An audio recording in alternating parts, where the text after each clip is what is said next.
वो समय आने वाला है, और ये देखिए समय आ गया। आ क्या गया, वो नाश को भी प्राप्त हो गया, और नाश को भी प्राप्त हो गया, नवीन समय भी आ गया। कहने की बात इतनी है कि हम इस समय को लाओ, इस अवस्था को लाओ, इस पर्याय को लाओ, ये करते बैठते हैं और हमारा जीवन ऐसे ही चला जाता है। इसलिए महत्वपूर्ण बात यहाँ पर ये समझनी है कि तत्व निर्णय बिना, भेद विज्ञान बिना यह जीव सुखी नहीं हो सकता। कल सुनील भैया का एक प्रश्न था कि 13वीं गाथा का, समयसार की 13वीं गाथा क्या है? 13वीं गाथा, भूदत्थेन विगदा जीवा जीवाय पुण्य पावम च आसव संवर निज्जर बंधो मोक्षोय सम्मतम। अर्थात वहां पर कह रहे हैं कि भूतार्थ नय से जाने हुए जो ये 7 पदार्थ है वही सम्यक तो है। तो प्रश्न ये बन रहा है कि भूतार्थ नय से जो जाने हुए वो सम्यक तो है उसमें। और कल जो हमने एक गाथा देखी थी, कौन सी गाथा देखी थी? 11वीं गाथा। 11वीं गाथा का भाव क्या था कि धर्म से परिणत आत्मा यदि शुद्ध संप्रयोग सहित है तो निर्वाण सुख को प्राप्त होता है, और शुभ भाव से युक्त है तो स्वर्ग सुख को प्राप्त होता है। ये महत्वपूर्ण बात आई थी। तो वैसे देखा जाए तो खास कोई उसमें कोरिलेशन नहीं है, बट 13वीं गाथा जो समयसार की है वहां पर एक बात आई है कि जो भूतार्थ नय से जाने हुए 7 पदार्थ ही क्या कहा, वही सम्यक्त्व है। वहां ये कहना चाहते हैं कि अपेक्षा, मस्त अपेक्षा है। वहां पर अगर प्रवचन सार की भाषा लगानी है तो ये समझना है कि वह आत्मा ही क्रोध है, वह आत्मा ही आश्रव है, वह आत्मा ही बंध है, वह आत्मा ही संवर है, वह आत्मा ही निर्जरा है, वह आत्मा ही मोक्ष है। यदि हम आत्मा को क्रोध में व्याप्त नहीं देखेंगे तो हमको आत्मा सिद्ध अवस्था में शुद्धोपयोग में भी व्याप्त नहीं दिखाई देगी। समझ में आ रहा है क्या? अर्थात जिस भाव से तक कालम तम मयंती पंडितम, अर्थात जिस भाव से जिस समय में यह आत्मा परिणत होता है उस समय में वह आत्मा वही है। समझ में आ रहा है? तो ये बात बैठ सकती है। हाँ, अब प्रश्न ये हो सकता है कि साहब 7 तत्वों को निश्चय नय से कैसे जाना जा सकता है? तो 7 तत्वों को निश्चय नय से जानना अर्थात 7 तत्वों में छिपा हुआ जो दृष्टि का विषय है उसको जानने से काम होने वाला, ये कह रहे हैं। फिर से बोलूं, 7 तत्वों को निश्चय से जानना मतलब 7 तत्वों में छिपा हुआ जो निश्चय नय का विषयभूत नयाधिराज, जो परम शुद्ध निश्चय नय का विषय है, जो ध्रुव है, वही उसको निश्चय से जानना या वो इनसे पृथक जानना, यही सम्यक दर्शन है। एक एग्जाम्पल देता हूं, देखो थोड़ा सा अभी मुझे 7 तत्वों की फिर से चर्चा करने का योग बन जाएगा। इन शॉर्ट बता देता हूं। 7 तत्वों की विवक्षा, पहली विवक्षा में ये बताया जाता है कि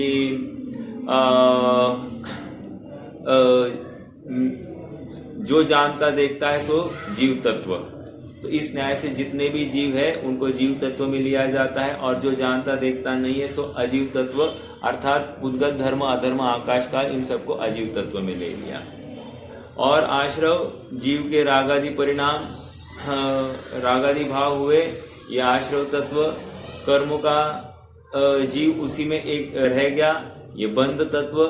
और फिर जीव ने कर्मों को आने से रोक दिया, अर्थात उनका पर पदार्थ का आलंबन नहीं लिया, तो संवर तत्व, विशेष स्थिरता हो गई निर्जरा तत्व, और पूर्ण स्थिरता हो गई सो मोक्ष तत्व।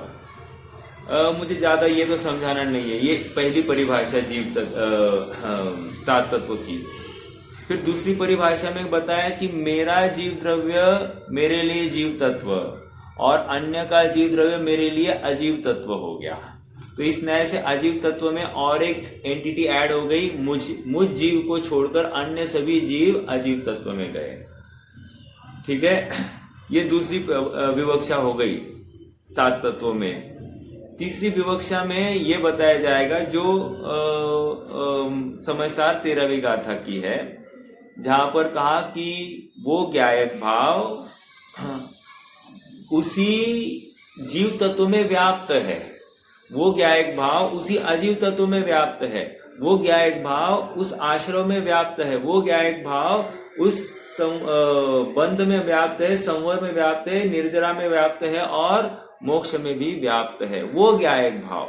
तो भूतात्मय से हमको वो ज्ञायक भाव देखना है, तो हमको क्या हो जाएगा, सम्यक दर्शन हो जाएगा। इतनी सी बात वहां पर है। बट महत्वपूर्ण बात प्रवचन सार के साथ रिलेट करने के लिए, यदि हम उस ज्ञायक भाव को आश्रव के साथ में व्याप्त नहीं मानेंगे या आश्रव रूपी पर्याय को ज्ञायक भाव से पृथक मानेंगे, तो तकलीफ क्या होने वाली है, तकलीफ ये होगी कि हमको सिद्ध अवस्था में भी उसको पृथक देखना पड़ेगा, या सिद्ध अवस्था का जो भोग है वो किसी और का होगा। समझ में आ रहा है क्या? इसलिए जो ज्ञायक भाव जिस भाव से परिणत है वो ज्ञायक भाव वही है। समझ में आ रहा है क्या?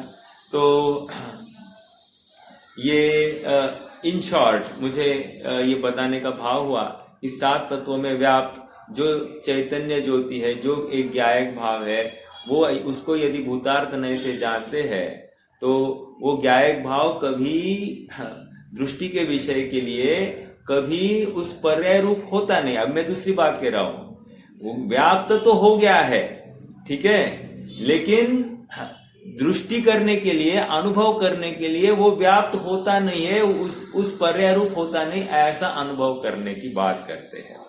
ठीक है, हाँ।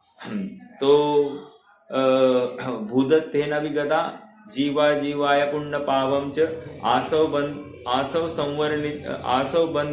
बंध संवर निज्जर मोक्षोय सम्मतम।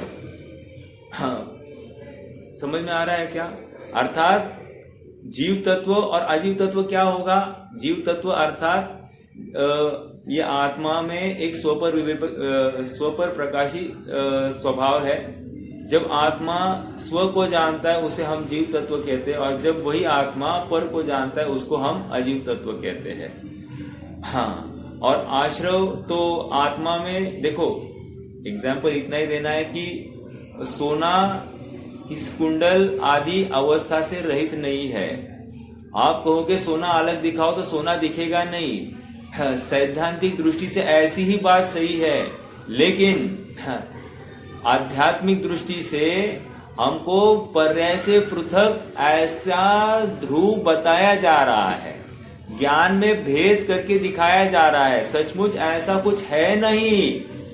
पर्याय, द्रव्यांश, पर्यांश और सामान्य विशेषात्मक वस्तु, ये सब हमको चार्ट या टेबुलर फॉर्म में बताया जा रहा है। एक्चुअल में ऐसी कोई वस्तु है ही नहीं, उस पर्याय से युक्त ही है, पर्याय से युक्त, पर्याय से परिणत ही है वो वस्तु, लेकिन दृष्टि में आता नहीं है। इसलिए दृष्टि कराने के लिए हमको वो त्रिकाल भाव को पर्याय से पृथक करके बताया जा रहा है, और उसी को यहाँ पर सम्यक दर्शन कहा जाएगा। समझ में आ रहा है क्या? हमारी दृष्टि को एनहांस करने के लिए ये कहा गया है, लेकिन सचमुच प्रत्येक अवस्था को वो आत्मा ही व्याप्त होता है। हाँ, क्योंकि आत्मा और पर्याय में कारण कार्यपना घटित हो रहा है। आत्मा और कोई अन्य द्रव्य में ये कारण कार्यपना नहीं है। कारण आत्मा कार्य पर्याय है। समझ में आ रहा है क्या?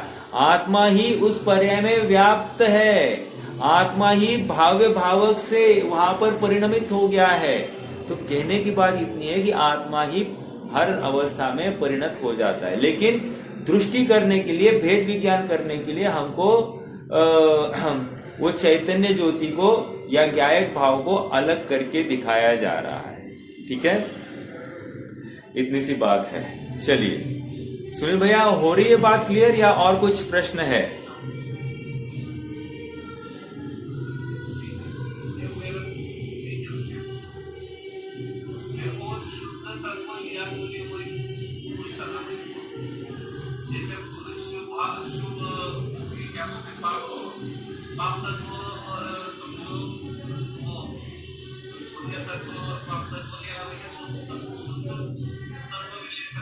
हाँ, तो शुद्ध तत्व है ना भैया।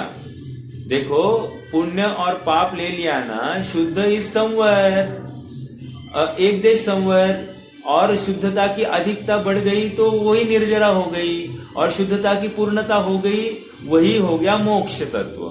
तो शुद्ध तत्व और कुछ नहीं, संवर, निर्जरा और मोक्ष है। हाँ, देखो और एक बात बताओ, देखो ऐसा है कि 4 प्रकार की पर्याय बताइए। अब मैं अलग रूप से आपको बता रहा हूं। हाँ, 4 प्रकार की पर्याय बताइए। एक है विराधक पर्याय, एक है साधक पर्याय, एक है साध्य पर्याय, और एक है लाक्षणिक पर्याय। 4 पर्याय समझ में आ गई क्या? फिर से, ये वितराग विज्ञान भाग 1 में ही ये विषय है मेरे ख्याल से, 7 तत्वों का विषय है ना, वहां पर है ये सब। विराधक पर्याय, साधक पर्याय, साध्य पर्याय और लाक्षणिक पर्याय। व्हाट इज विराधक पर्याय? आश्रव बंध, ये विराधक पर्याय है। आश्रव बंध जो हो रहा है वो विराधक पर्याय है। साधक पर्याय कौन है?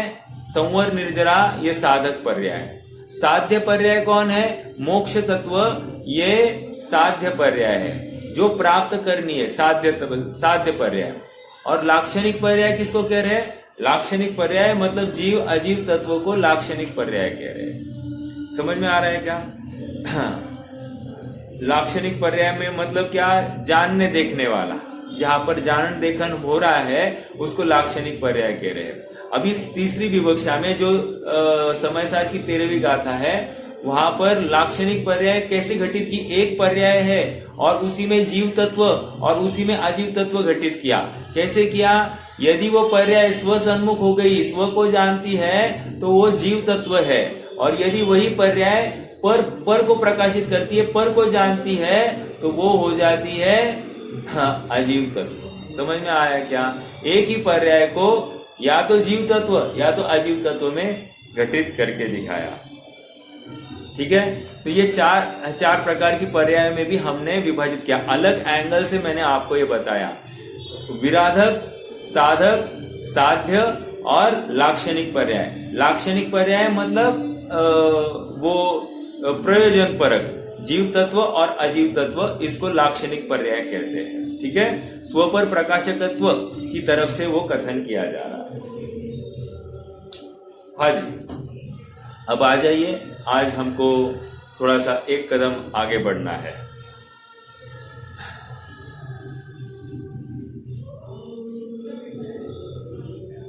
विशाल भैया, कोई प्रश्न था क्या आपको?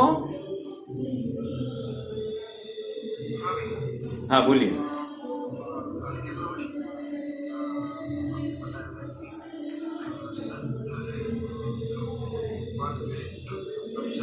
हाँ, एक समय का ही शब्द है, लेकिन वो सेम है, इसी वजह से उसको द्रव्य बताया जा रहा है और वो नहीं करता। करेक्ट। हाँ हाँ, यस, और दूसरा बताएगा द्रव्य गुण और पर्याय। करेक्ट, प्रमाण वाला द्रव्य बताया। राइट, तो प्रमाण वाली द्रव्य में फिर व्याख्या क्या है? हाँ, तो समझ में आ गया। ठीक है, देखो, प्रमाण वाले द्रव्य में कोई दृष्टि का विषय नहीं है, क्योंकि वो प्रमाण है। प्रमाण वाला कैसे दृष्टि का विषय बनेगा? वो समग्र वस्तु ही है। हाँ, हमारा प्रयोजन इस आध्यात्म वाले जो उत्पाद वे द्रव्य युक्तम सत्व वाले, उससे ही हमारा काम होने वाला है। कैसे? एक एग्जाम्पल देता हूं, एग्जाम्पल से आपको ये बात ख्याल में आ जाएगी। जैसे एक गेहूं का कट्टा है ना, तो गेहूं का कट्टा है, तो गेहूं का हमको अनुमान करना है, तो क्या करेंगे? वो एक आता है ना, उसके अंदर डालते हैं और फिर बाहर निकालते हैं और सैंपल देखते हैं, और सैंपल देखकर हमको पूरे गेहूं का अनुमान आता है कि नहीं आता है। तो वो जो हमने सैंपलिंग किया है, वो सैंपलिंग के बहाने से हमको क्या ख्याल में आया? ये सारा गेहूं ऐसा ही है। समझ में आ रहा है क्या? उसी प्रकार वो एक समय की द्रव्यपना, इससे हमने क्या नक्की किया? त्रिकाल द्रव्य ऐसा ही है। समझ में आ रहा है क्या? एक समय के द्रव्यपने को देखकर हमने त्रिकाल द्रव्यपने का ज्ञान हो गया, और इसलिए त्रिकाल ऐसा है ये नक्की हो जाता है, और इसलिए वो दृष्टि का विषय बन सकता है। मतलब एक समय में हम त्रिकाल का निर्णय कर सकते हैं, ऐसी ज्ञान की भी सामर्थ्य है, और वो सैंपलिंग है इन शॉर्ट में।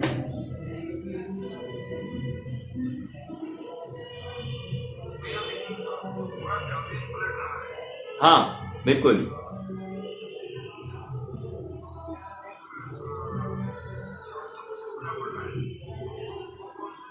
हाँ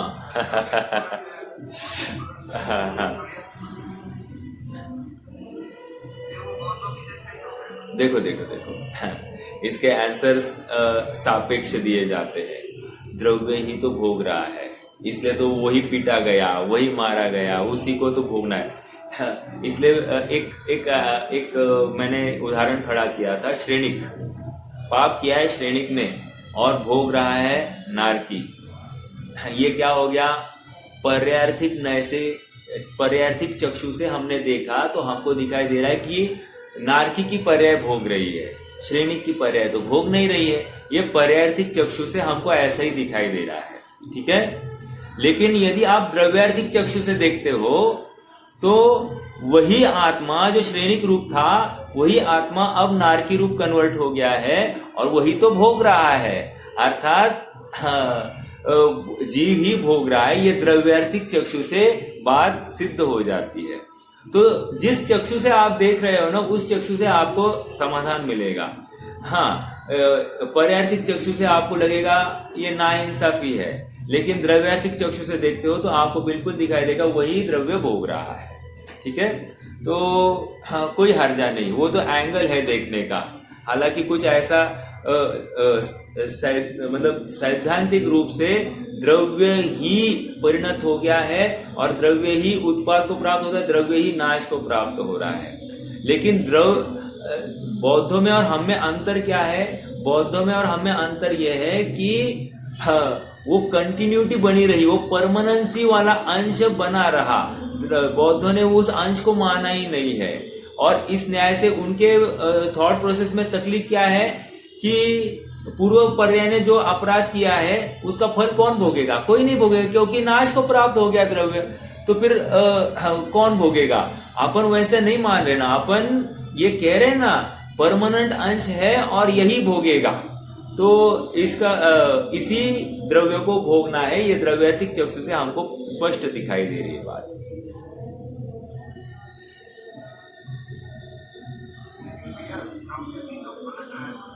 हाँ, पलट रहे हैं, बिल्कुल वैसे का वैसा।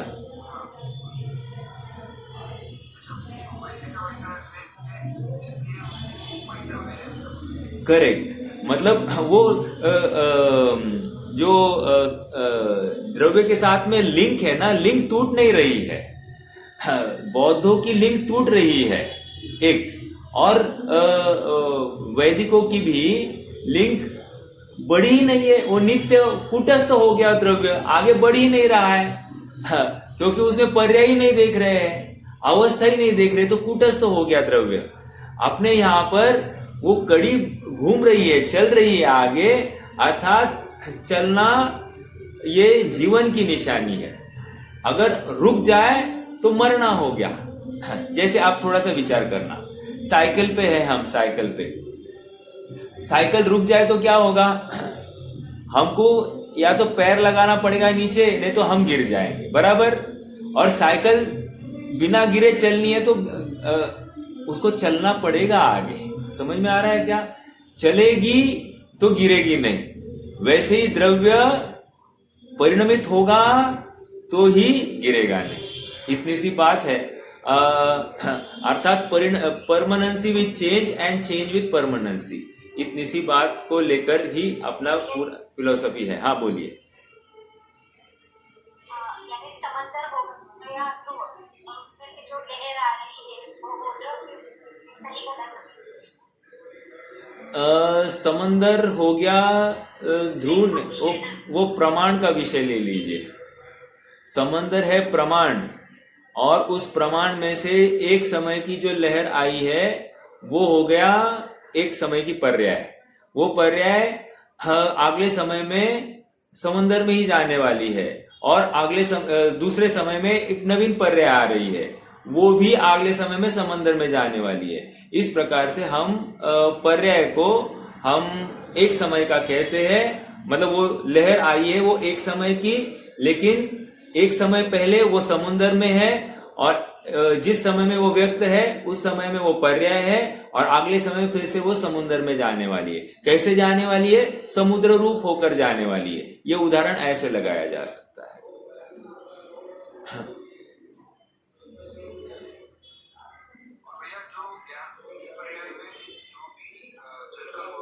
हाँ, तो वो विशेष अंश हो गया, तो उसको हम पर्याय बोलेंगे। और ज्ञान जो सामान्य सामान्य सामान्यतः ज्ञान जो है, हाँ, तो उसको हम द्रव्य अंश बोलेंगे तो भी चलेगा, परंपरा। देखो, हाँ ठीक है। देखो, ज्ञान का सामान्य अंश जानन देखन। क्या कहा मैं? जानन देखन कहना मतलब दर्शन उसके साथ में गर्भित है, इस अपेक्षा से जानना देखना ये ज्ञान का सामान्य अंश है। कितना जानना और कितना देखना ये विशेष अंश की तरफ से जाता है। अर्थात एक वर्तमान पर्याय के हमने दो अंश किए हैं, एक सामान्य अंश जिसको ध्रुव अंश कहते हैं, और एक विशेष अंश अर्थात मति श्रुत ज्ञान वाली जो विशेष अंश है। समझ में आ रहा है? हमारे अपेक्षा मति श्रुत ज्ञान की बात कर रहे हैं। तो कितना जान रहा है ये मति श्रुत ज्ञान में आया, और मात्र जान रहा है वो जानन जानन जानन जानन, वो ध्रुव्य अंश है। तो ये एक वर्तमान पर्याय के दो अंश है। समझ में आ रहा है क्या? ये जो ध्रुव अंश है ना, ये द्रव्य के साथ में ही है, और वर्तमान पर्याय है ना बाहर निकलकर विषय बना सकती है। या तो वो बाहर निकली हुई पर्याय बाहर की तरफ देखे तो वो पर समय हो जाएगी, और यही पर्याय यदि स्व की तरफ देखे तो वो स्व समय हो जाएगी। ये वर्तमान वर्तने वाली पर्याय के ऊपर ही सब निर्भर है। समझ में आ रहा है क्या? तो एक समय की अगले समय फिर से ये द्रव्य में जाकर मिलने वाली है।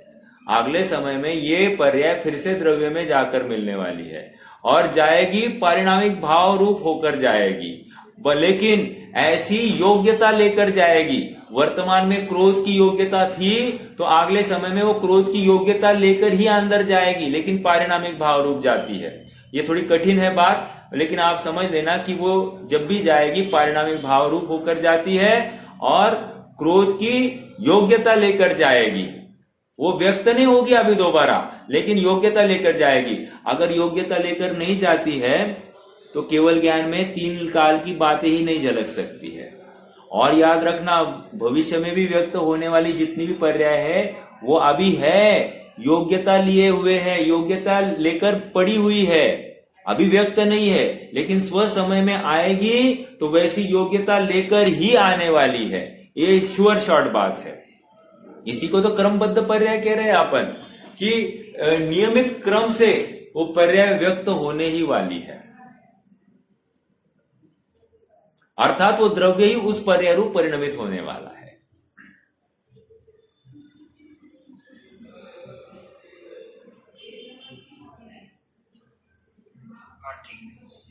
हाँ, थोड़ा कठिन ही है विषय, उपयोग और थोड़ा सा पैना करना और चिंतन करना। कोई प्रश्न होगा तो आप बिल्कुल कर सकते हैं, शक्ति प्रमाण मैं भी प्रयास करूंगा। ठीक है जी। हाँ, अब आइए, आज हमको 12वीं गाथा का पाठ करना है। 11वीं गाथा में क्या विषय आया था? 11वीं गाथा में ये बात आ गई थी कि धर्म से परिणत आत्मा अर्थात शुद्ध परिणति, ये कंडीशन जरूरी है।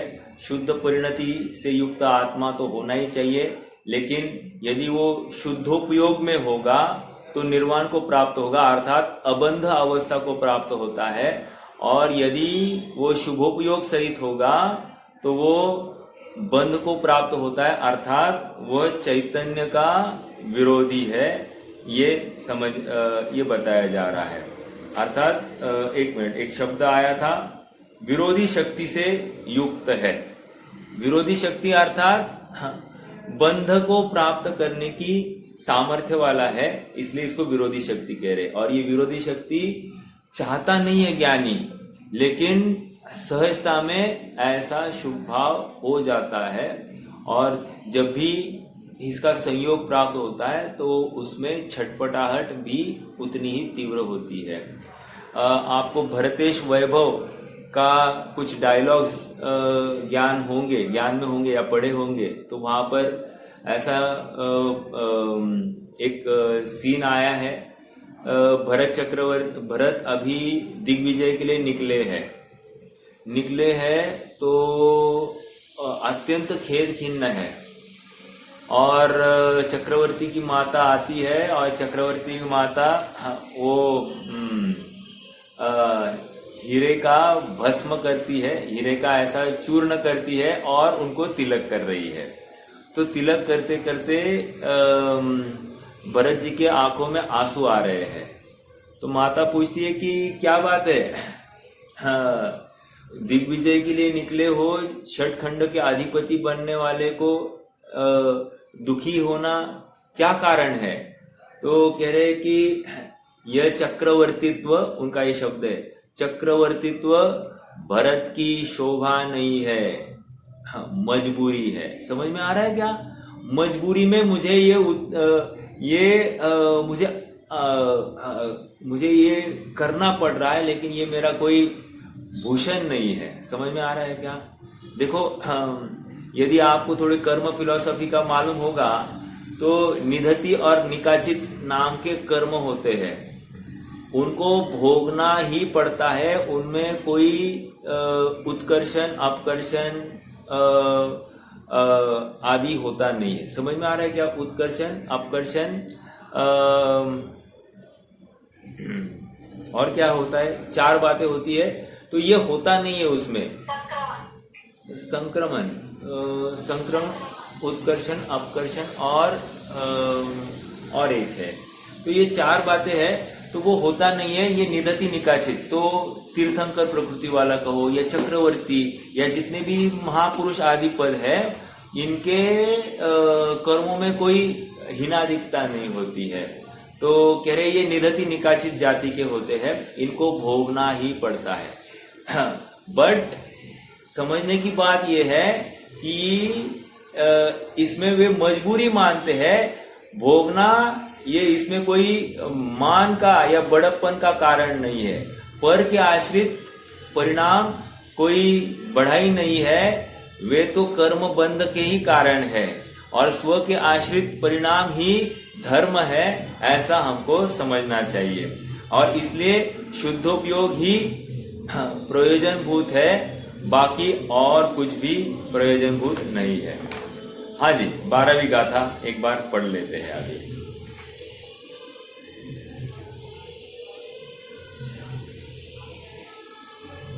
देखो, इसका अंतिम 71 पेज पर अंतिम पैराग्राफ में पढ़ता हूं। यद्यपि व्यवहार से शुभोपयोग या सराग चारित्र को भी धर्म कहा जाता है, व्यवहार से शुभोपयोग या सराग चारित्र को भी धर्म कहा जाता है, मुक्ति मार्ग कहा जाता है, अतः व्यवहार से उन्हें धर्मात्मा भी कहा जाता है, मुक्ति मार्गी कहा जाता है।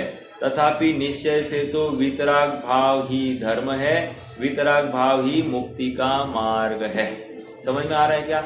एक वितराग भाव ही मुक्ति का मार्ग है, अन्य प्रकार से कोई भी मुक्ति का मार्ग नहीं है। और जितना भी ये महाव्रत अनुव्रत आदि जो भाव है, 28 मूल गुण पालन करने का भाव है, 5 समिति 3 गुप्ति का भाव है, 22 परिषद सैन्य का भाव है, ये सब शुभ भाव है।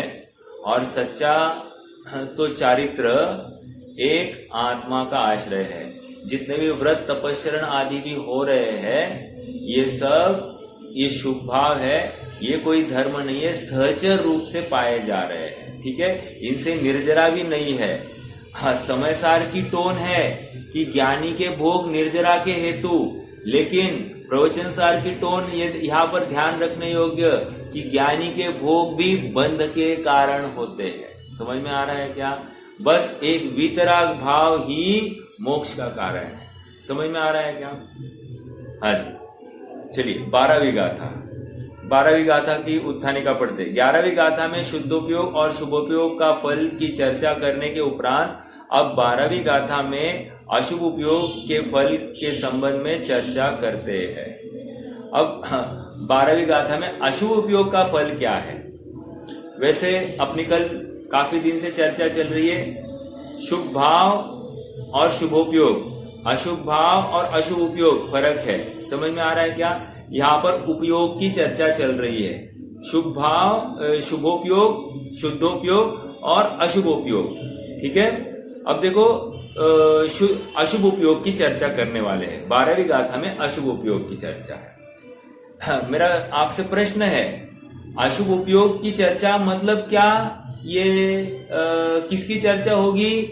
वेरी नेचुरली मिथ्या दृष्टि की चर्चा है। देखो पढ़ते हैं अपन। असुहोदयेन आदा कुणरोतिर्यो भवीयणेरय्यो दुःख सहस्ये हिं सदा अभिदद्दुदो भमदी अच्यन्तम। फिर से, असुहोदयेन आदा कुणरोतिर्यो भवीयणेरय्यो दुःख सहस्ये हिं सदा अभिदद्दुदो भमदी अच्यन्तम। देखो क्या कह रहे हैं? असुहोदयेन आदा, अशुभ उपयोग से युक्त आदा आत्मा, कुणरो तिरियो भव्य नेरयो, भव्य मतलब होता है। क्या क्या होता है? कुणरो, कुणरो मतलब क्या? ये कुभोग भूमि का मनुष्य होता है एक। तिरियो, तिर्यंच होता है 2। नेरयो, नारकी होता है 3। और क्या होता है? दुःख सहस्ये हिं सदा, अर्थात सहस्र अर्थात सहस्त्र दुख को भोगता है। दुःख सहस्ये हिं सदा अर्थात सदा वो दुख, सहस्त्र दुखों को भोगता है। अभिदद्दुदो भमदी अच्यन्तम, और संसार में रुलता रहता है। समझ में आ रहा है क्या? भमदी अच्यन्तम अर्थात संसार सागर में निरंतर वो भ्रमण करते रहेगा। कौन? अशुभोपयोगी आत्मा। समझ में आ रहा है क्या? हाँ, तो अशुभोपयोग ये 101% संसार का कारण है। शुभोपयोग 101% ये भी संसार का कारण है। एकमात्र शुद्धोपयोग, देखो क्या कह रहे हैं? जब यह आत्मा किंचित मात्र भी धर्म परिणति प्राप्त न करता हुआ अशुभोपयोग परिणति का आलंबन करता है, तब वह कुमनुष्य, तिर्यंच और नारकी के रूप में परिभ्रमण करता हुआ हजारों दुखों के बंधन को अनुभव करता है। इसलिए अशुभोपयोग में चारित्र का लेश मात्र भी न होने से वह अशुभोपयोग अत्यंत हेय ही है। निष्कर्ष अब तक की बात यहाँ तक आ गई है कि शुभोपयोग भी हेय है, अशुभोपयोग तो हेय ही है सर्वथा, और शुद्धोपयोग ही उपादेय है। समझ में आ रहा है क्या? हाँ, लेकिन समय सार में यदि आप देखोगे तो ज्ञानी के भोग निर्जरा के हेतु कह दिया जाता है। अरे वहां तो ये भी कहा जाता है कि अब सो जाए, उन्मत्त हो जाए, मत्त हो जाए, तो भी सम्यक्त्व को आँच नहीं आती है, निर्जरा ही होती है, ऐसा वहां पर कहा जाएगा। लेकिन यहां पर ऐसा नहीं है। जितने मात्रा में हीनता है उतने मात्रा में बंध है, ऐसी चर्चा इस प्रवचन सार की आधार से दी जा रही है। ठीक है, हाँ।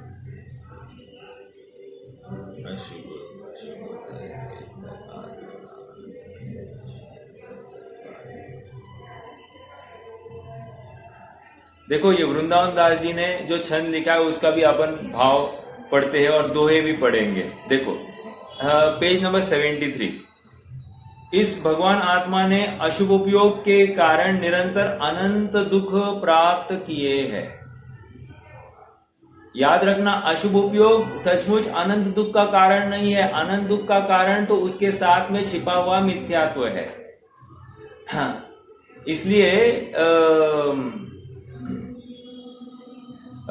कषाय क्यों उत्पन्न होती है, तो उसका उत्तर क्या दिया है? कषाय तत्वज्ञान के अभाव में, पहला पॉइंट इंपॉर्टेंट, तत्वज्ञान के अभाव में या भेद विज्ञान के अभाव में क्या होता है? जीव पर वस्तु में संयोगों में इष्ट अनिष्ट कल्पना कर बैठता है और जीव को कषाय उत्पन्न होती है।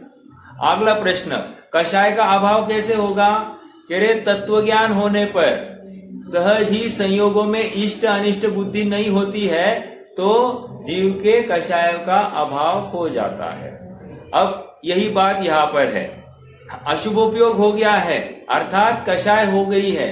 तो ये कषाय हो गई है ना, तो ये कषाय हो गई, इसका ये क्यों हो गई? तत्व ज्ञान के अभाव में हुई, अर्थात वस्तु स्वरूप का निर्णय हुआ नहीं, इसके अभाव में हमको अशुभोपयोग हो गया है। एक प्रश्न करूं? हाँ, ये पूजा, दान, उपवास आदि करना, ये जितने भी भाव है, इसको हम क्या कहेंगे? या फिर तत्व निर्णय रहित कोई व्रत अंगीकार कर लेता है, तो इसको हम क्या कहेंगे? शुभ भाव कहेंगे, सॉरी शुभोपयोग कहेंगे, अशुभोपयोग कहेंगे, या क्या कहेंगे? शुभ भाव कहेंगे। और उपयोग में क्या कहेंगे? अशुभ उपयोग। उसको अशुभ उपयोग तो नहीं कहेंगे, बट ये शुभ भाव का फल ज्यादा देर नहीं रहता, या शुभ भाव ज्यादा देर रहता ही नहीं है। ये वेरी नेचुरली अशुभ उपयोग, अशुभ भाव या अशुभ उपयोग में कन्वर्ट हो जाता है। इसका मतलब ये समझना, हम देव दर्शन कर रहे हैं और देव दर्शन करते करते शुभ भाव तो हो गए, लेकिन प्रयोजन से रहित हम देव दर्शन कर रहे हैं। प्रयोजन से रहित देव दर्शन कर रहे हैं मतलब क्या?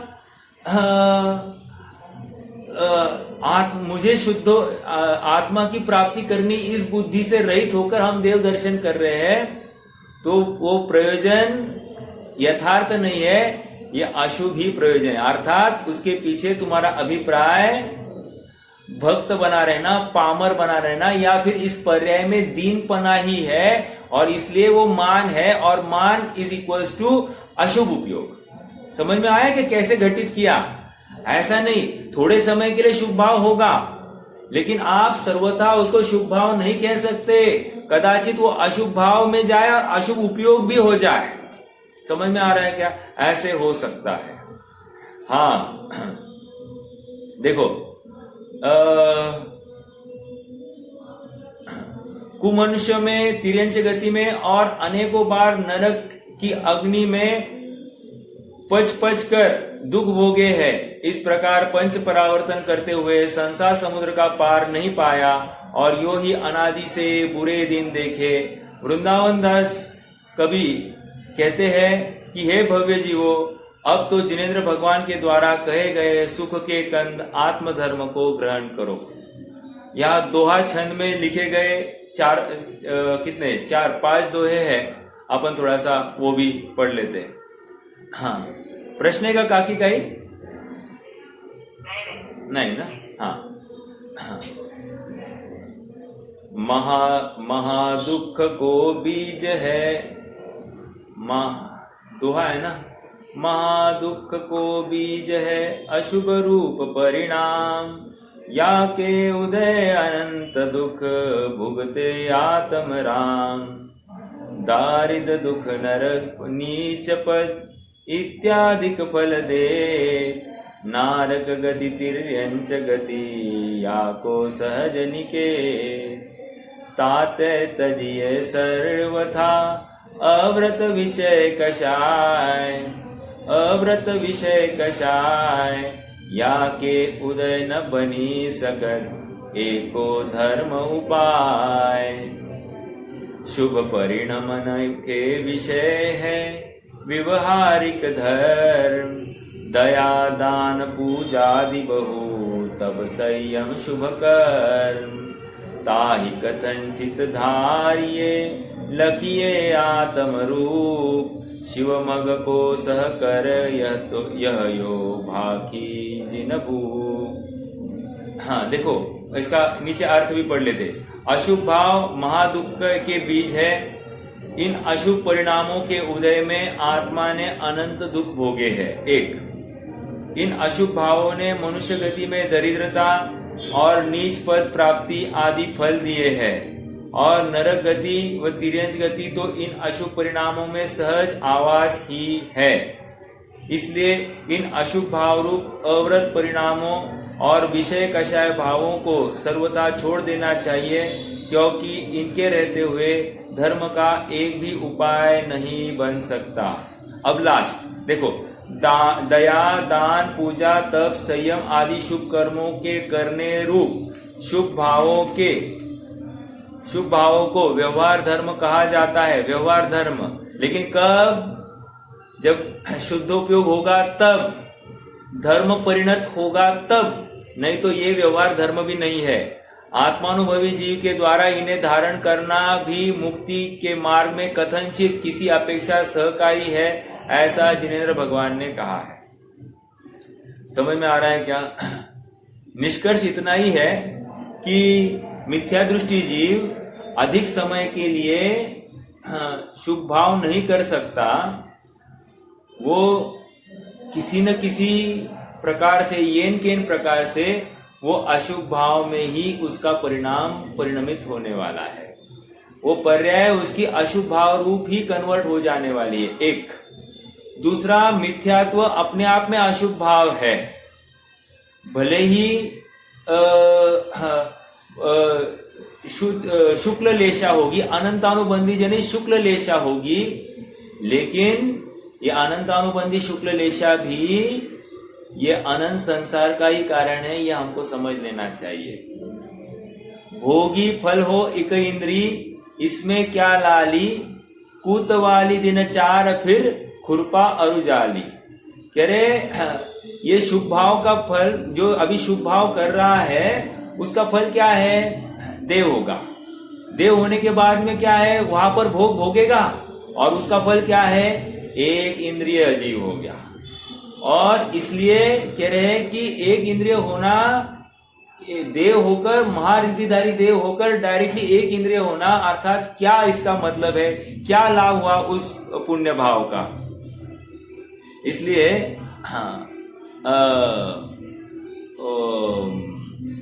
परमात्मा प्रकाश में ऐसा आया कि सुहे न होई पुण्यम ता पुण्यम। नहीं, क्या है? शुभ भाव से पुण्य बंद होता है। एक, पुण्य से वैभव की प्राप्ति होती है। दो, उस वैभव से जीव की मति भ्रष्ट हो जाती है, मद हो जाता है। तीन, इस मति भ्रष्ट होने पर जीव पाप करता है। चार, इसलिए हे प्रभु हमको ऐसा पुण्य नहीं चाहिए जिससे हमारी मति भ्रष्ट होगी, ऐसा पुण्य हमको नहीं चाहिए। समझ में आ रहा है क्या? कथनचित थोड़ा बहुत संसार में उस शुभ भाव के फल में स्वर्ग आदि की आयु भोग लेता है, लेकिन उसका फल यदि एकेंद्रीय पर्याय है, नरक निगोद आदि है, तो उस पुण्य का भी हे ही समझना चाहिए। समझ में आ रहा है? तो यहाँ पर क्या आया है, 12वीं गाथा के माध्यम से ये बताया जा रहा है, अशुभ भाव ये संसार पतन का ही कारण है, संसार परिभ्रमण का कारण है, महा दुख प्रदान करने वाला है। और इसलिए कदाचित हमको लग रहा होगा कि हम स्वाध्याय कर रहे हैं और संतुष्ट हो गए। देखो महत्वपूर्ण बात, हम स्वाध्याय कर रहे हैं और स्वाध्याय करने में हमने इतिश्री मान ली, संतुष्टि हो गए, तो कह रहे हैं ये गलत, इस भाव से तुम्हें अशुभ बंध होने वाला है। क्यों, कैसे? कह रहे स्वाध्याय तो अच्छी बात थी, अच्छी बात थी, लेकिन अभिप्राय में क्या था? हाँ, इससे धर्म हुआ, जो धर्म नहीं है उसको तुमने धर्म माना, यही अपराध हो गया। समझ में आ रहा है? अर्थात श्रद्धान में खोट है, मिथ्यात्व है, इसी को हम अशुभ भाव कहेंगे। समझ में आ रहा है क्या? क्योंकि श्रद्धान यथार्थ नहीं है, तूने शुभ भाव को धर्म मान लिया है, जबकि वीतराग भाव धर्म था और मान बैठा है शुभ भाव में धर्म। ऐसा ही अब देव दर्शन में ले लेना, ऐसा ही दया दान आदि में ले लेना, मतलब जितना भी चरणानियोग हो रहा है उसको तूने धर्म मान लिया है, तो कह रहे हैं ये अपराध है, ये संसार का कारण है। और प्रश्न है, जो चरणानियोग करता ही नहीं है, शुभ भाव में प्रवृत्ति नहीं करता है, तो उसके क्या? वो तो तीव्र पापी है, वो तो तीव्र पापी है, उसकी बात नहीं कर रहे हैं। यहां तो उस जीव की बात चल रही है जो शुभ भाव से प्रवृत्ति कर रहा है, मंद कषाय में आ गया है, जिनेंद्र भगवान की आज्ञा में आ गया है कि जीव दया पालनी चाहिए, लेकिन जीव दया पालने के नाम पर, दान आदि करने के नाम पर, देव दर्शन आदि करने के नाम पर, शास्त्र अभ्यास स्वाध्याय करने के नाम पर उसमें धर्म मान बैठा है। और सचमुच धर्म तो आत्मा की पर्याय है और ये शरीर आश्रित क्रियाओं में धर्म मान बैठता है। मैं ऐसे ही एक चर्चा कर रहा था, मान लो कि कोई ये मान बैठा है कि मैं उपवास में धर्म करता हूं, उपवास होगा तो धर्म होगा। तो प्रश्न ये है, जिसकी ऐसी अवस्था हो गई है कि वो उपवास ही नहीं कर सकता है, शरीर वैसी अनुमति नहीं देता है, तो ऐसे जीव का धर्म होगा कि नहीं होगा? कह रहे बिल्कुल हो सकता है। क्यों? धर्म तो आत्मा के आश्रित है, परिणामों की विशुद्धता के बल पर धर्म हो सकता है, लेकिन मतलब भावना निरंतर भाएगा। देखो और एक बात, उपवास आदि होते हैं ज्ञानी के जीवन में, ये जरूरी नहीं है, लेकिन उपवास आदि के प्रति उपादेयपना तो पड़ा ही रहता है। उपादेयपना मतलब क्या? जब तक शुद्धोपयोग में नहीं आता हूं तब तक इन शुभ भावों का आलंबन ज्ञानी को पाया जाता है, वो अशुभ भाव में तो नहीं जाएगा। एक बात देखो, एक प्रश्न है अभी, मान लो किसी धर्म कार्य का आयोजन हो रहा है और धर्म कार्य का आयोजन घास पर किया गया है, तो प्रश्न ये है कि वो धर्म कार्य शुभ भाव है या अशुभ भाव है? देखो, जिस चर्चा का आधार सच्चाई नहीं है, वो चर्चा भी विफलता को प्राप्त होने वाली है, उसका यथार्थ लाभ होने वाला नहीं है। थोड़ा सा याद कीजिए, प्रथमानुयोग की घटना है। प्रथमानुयोग में भरत चक्रवर्ती ने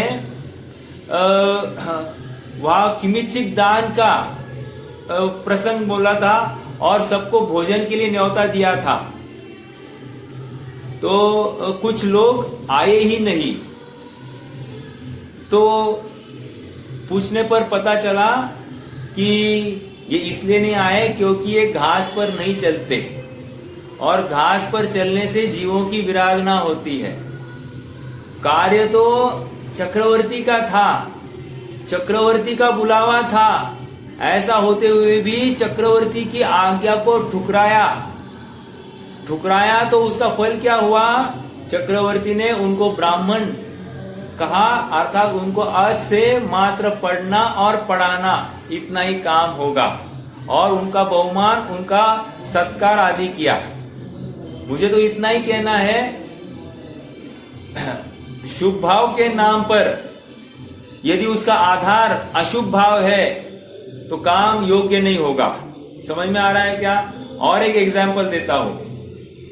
कदाचित हमारा शिविरों में जाना बनता है, और शिविरों में यदि भोजन या सुबह का नाश्ता रात में बना हुआ होगा तो समझ लेना ये भी शुभ भाव नहीं है, ये तीव्र अशुभ भाव है। समझ में आ रहा है क्या? नाश्ते के लिए सुबह वो इडली बनती है, ढोकला बनता है, सब रात में 3-3, 4-4 बजे उठकर ये सब काम होता है। कह रहे ये सब अशुभ भाव है। मतलब हमने वहां पर तत्व ज्ञान कितना भी प्राप्त कर लिया, और यहां पर आकर एक छोटा सा कवल भी चखना ही नहीं है, मात्र उसमें इष्ट भाषित हो गया, इष्ट भाव भाषित हो गया। समझ लेना हमारा जितना वहां पर प्रयास हो गया है शुभ भाव में, उससे कुछ अधिक हमारा पतन इस अशुभ भाव से होने वाला है। आप समझ रहे होंगे कि कितनी गंभीरता है। शुभ भाव के नाम पर हम प्रवृत्ति तो करते हुए दिखाई देते हैं, लेकिन पीछे या अभिप्राय में अशुभ भाव की अधिकता है, इसलिए मिथ्या दृष्टि के अशुभ उपयोग होता है, शुभ भाव होता है, शुभोपयोग नहीं होता। समझ में आ रहा है? ऐसा ही तीर्थ यात्रा में लगा लीजिए। तीर्थ यात्रा में भी ये जीव देव दर्शन के नाम पर यदि वहां की प्रकृति देखता है, सृष्टि सौंदर्य देखता है, उसको वितरागता का भान नहीं होता है, सुखी होने का, आत्मा में लीन होने का बिल्कुल एक भाव भी जागृत नहीं होता है, तो ये जो भाव है ये अकार्यकारी, अर्थात ये जो कोई चेष्टा हो गई है ये कार्यकारी नहीं है, सुख को प्रदान करने वाला नहीं है। समझ में आ रहा है क्या? अब ऐसा ही हम स्वाध्याय में लगाए, शास्त्र अभ्यास किया, लेकिन शास्त्र अभ्यास का फल वितराग भाव था, शुद्धोपयोग करना था, आत्मानुभवन करना था, आत्मा को समझना था।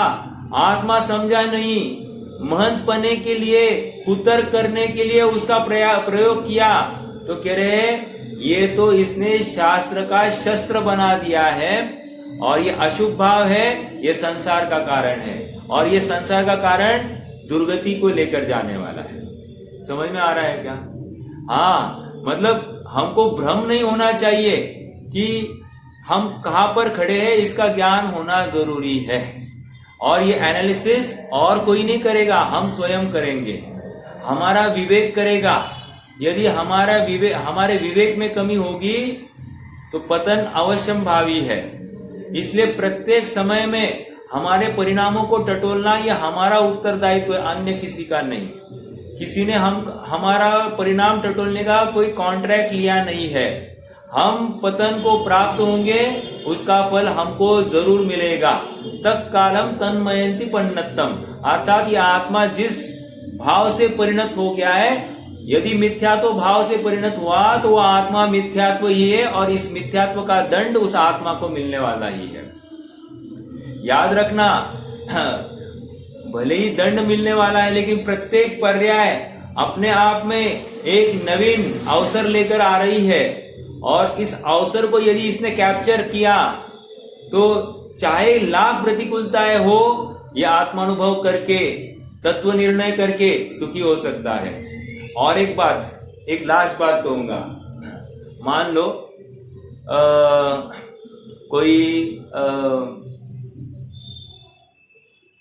मान लो ऐसा प्रसंग बन रहा है कि स्वाध्याय के लिए हमको अवसर नहीं मिलता है। प्रश्न, बहुत लॉजिकल बात कर रहा हूं। स्वाध्याय के लिए हमको अवसर नहीं मिलता है, तो क्या हम धर्म से वंचित रहे, ऐसा उसका निष्कर्ष माना जाएगा क्या? मान लो आज किसी कारणवश मुझे स्वाध्याय करने को 1-8 घंटा मिला, तो क्या मैं तत्व निर्णय करने में मेरे लिए रियायत मिल सकती है क्या? या दूसरी बात, तत्व निर्णय मात्र सामयिक के काल में ही किया जाता है क्या? ऐसा नहीं है। तत्व निर्णय में कोई भी कार्य कर रहा हूं, उस कार्य करते हुए मैं तत्व निर्णय कर सकता हूं, करना चाहिए। यही भेद विज्ञान है, यही स्वाध्याय का फल है। यदि हमने उसका एप्लीकेशन नहीं किया तो हमको यथार्थ फल की प्राप्ति नहीं होगी। हम मात्र किसी क्रिया विशेष, वो सामायिक की क्रिया विशेष को ही धर्म मान बैठे और वो क्रिया में ही हम संतुष्ट हो गए हैं। सचमुच हमारी सामायिक भी यथार्थ नहीं हो रही है। इसलिए उठते बैठते खाते पीते कमाते हुए हर अवस्था में भेद विज्ञान का अवसर है और भेद विज्ञान का प्रयास कर लेना चाहिए। कैसे हो सकता है जी? देखो, जैसे हम नहाने गए तो स्वयं को कह लेना मैं स्नान स्वभावी हूं। देखो अब कितना पानी डलेगा अपना विचार करना, कितने शरीर को रगड़ेगा आप विचार करना। बस मैं स्नान स्वभावी हूं ऐसा विचार आते ही मैं ये शरीर का मैल मेरा है ही नहीं या मुझ में है ही नहीं, मेरा सच्चा मैल तो मेरे राग द्वेष विकारी भाव है, ऐसा हो जाता है। ये हो गया तत्व निर्णय। ऐसा तत्व निर्णय हर क्रिया करते करते हो सकता है। भोजन कर रहा है, भोजन करते करते ये निर्णय कर सकता है मैं अनशन स्वभावी हूं, हो गया तत्व निर्णय। भोजन में आसक्ति का भाव अपने आप कम हो जाता है। समझ में आ रहा है क्या? हाँ, जिस दिन विशेष व्यंजन बना है जो अपने लिए रुचिकर हो, उस समय में स्वयं को चेताना और कहना कि मैं जिससे मेरी रसना इंद्रिया पुष्ट हो जाएगी ऐसा मैं ज्यादा ग्रहण नहीं करूंगा, भूख से कम खाऊंगा। समझ में आ रहा है क्या? ये रसनेन्द्रिय जय के लिए किया गया प्रयास, तत्व निर्णय ऐसा होता है। समझ में आने की बात इतनी है कि हम हर समय में अवसर को ढूंढे। ज्ञानी वही है जो विपदाओं में अवसर ढूंढता है और अज्ञानी वो है अनुकूलता में भी रोता रहता है, प्रतिकूलता उसको दिखाई देती है। समझ में आ रहा है क्या? ये बहुत विचारणीय बिंदु है। जीव अशुभ उपयोग से युक्त क्यों हुआ? क्योंकि उसकी दृष्टि में ही फेर था। हाँ, मेरे सामने सब सारी बातें हैं और यदि मैं दाएं बाएं पीछे देखता रहूं तो मुझे कैसे दिखाई देंगे? समझ में आ रहा है क्या? वस्तु जहां पर है वहीं पर देखना चाहिए, ये इतना ही निष्कर्ष है। और ये दिन में कभी भी कहीं भी ऐसा निर्णय ये जीव कर सकता है। जरूरी नहीं है उसको स्वाध्याय ही करना चाहिए, लेकिन स्वाध्याय का एप्लीकेशन 24 घंटा चलता है और जिसने 24 घंटा स्वाध्याय का एप्लीकेशन किया है उसकी सामयिक यथार्थ होती है, नहीं तो सामयिक भी यथार्थ नहीं होगी। फिर सामयिक में दिन के क्रियाकलाप और विषय ही दिखाई देंगे, या हमने आज दिन में क्या क्या किया है वही हमको सामयिक में झलकेगा। क्यों? क्योंकि हमने दिन भर में हमारा उपयोग बाहर ही था, बहिर् तत्व में ही हमारा उपयोग था और फिर उसको समेट कर लाना इतना सहज नहीं होता है। ठीक है, तो यहाँ पर इतना ही समझना कि पूजा दया दान आदि के भाव है। हाँ, ये दान का मूल प्रयोजन, मतलब इन सभी भावों का मूल प्रयोजन, देव दर्शन का मूल प्रयोजन मैं कौन हूं ये नक्की करने के लिए है। दान आदि करने का भी मुख्य प्रयोजन ये परिग्रह मैं नहीं हूं, मेरा सच्चा परिग्रह तो ये राग द्वेष आदि विकारी भाव है। स्वयं को हर अवस्था में एनालाइज करना कि दान आदि कार्य में मुझे कोई शल्य व्यक्त होता है क्या, संयम आदि करने में मुझे आकुलता उत्पन्न होती है क्या, जीव दया पालन करने में, या फिर ये आटो की मर्यादा, ये चरणानियोग का पालन करने में आकुलता उत्पन्न हो रही है क्या। यदि वो आकुलता हो रही है तो मेरा धर्म ठीक से नहीं पल रहा है। समझ में आ रहा है क्या? मुझे हर समय में तत्व चिंतन करने की आवश्यकता है। जो कुछ प्रसंग आया है उस प्रसंग में मुझे सहज रहने का भाव होना ही, अर्थात उसमें राग द्वेष रहित होने का भाव ही सच्चा पुरुषार्थ है। समझ में आ रहा है क्या? हमको कोई ठगता है तो ठगने वाले के प्रति भी हमको राग भाव नहीं आए, द्वेष भाव नहीं आए, यही हमारा फल है, हमारे स्वाध्याय का फल यही है। समझ में आ रहा है क्या? हाँ, ज्ञानी को भी आकुलता होती है, लेकिन अगले समय में वो जागृत हो जाता है। समझ में आ रहा है क्या? हाँ, अज्ञानी क्या है, उसको आकुलता पहले समय में भी है और अंत तक है, लेकिन ज्ञानी को आकुलता प्रासंगिक है और अगले समय में वो चेत जाता है, और यही तत्वाभ्यास का फल है। समझ में आ रहा है क्या? हाँ, ठीक है, रुकते हैं। कोई प्रश्न है तो रख सकते हैं, नहीं तो जिरमानी सूची। कल हम 13वीं गाथा को करेंगे।